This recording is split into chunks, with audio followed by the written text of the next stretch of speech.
ఈరోజు international anti drug day. అంతర్జాతీయంగా ఈరోజు యువతని మరియు సమాజాన్ని డ్రగ్స్కి దూరంగా తీసుకెళ్లాలని ఒక చైతన్యవంతమైన రోజు కింద ప్రకటించడం జరిగింది. సో మనం చూస్తూ ఉన్నాము, భారతదేశంలో ఒకప్పుడు లేని విధంగా పట్టణాల్లో కావచ్చు, మరి చిన్న చిన్న గ్రామాల్లో మరి ఎక్కడ చూస్తే అక్కడ గంజాయి, కొకైన్ ఇలాంటి డ్రగ్స్ వాడడము యువతలో మనం చూస్తూ ఉన్నాము. కాలేజీలల్లో ఎస్పెషల్లీ అర్బనైజేషన్ అయిన పట్టణాలలో పెద్ద ఎత్తున ఈ డ్రగ్ మాఫియా నడుస్తూ ఉంది.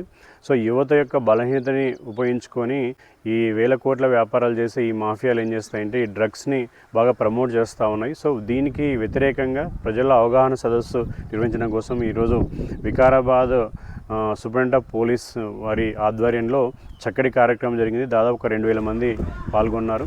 సో మనము సమాజంని ఆరోగ్యవంతంగా మరి ప్రొడక్టివ్గా తీసుకెళ్లాలంటే యువతని చైతన్యవంతం చేయాలి.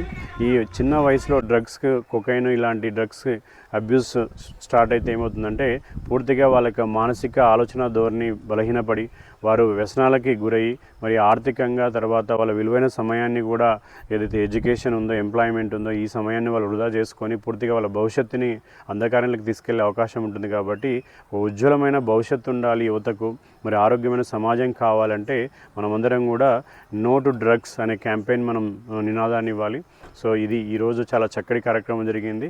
సో రాష్ట్ర మెడికల్ సెల్ తరపు నుంచి వికారాబాద్ జిల్లాలో జరిగిన ఈ కార్యక్రమంలో నేను మరి నాతో పాటు మిగతా డాక్టర్ శ్రీకాంత్ కావచ్చు, రాఘవేందర్, మోహన్ రెడ్డి వీళ్ళందరూ కూడా పాల్గొనడం జరిగింది. సో మనమందరం కూడా డ్రగ్స్ రహిత సమాజాన్ని సాధించాలని చెప్పేసి నేను పిలుపునిస్తున్నాను.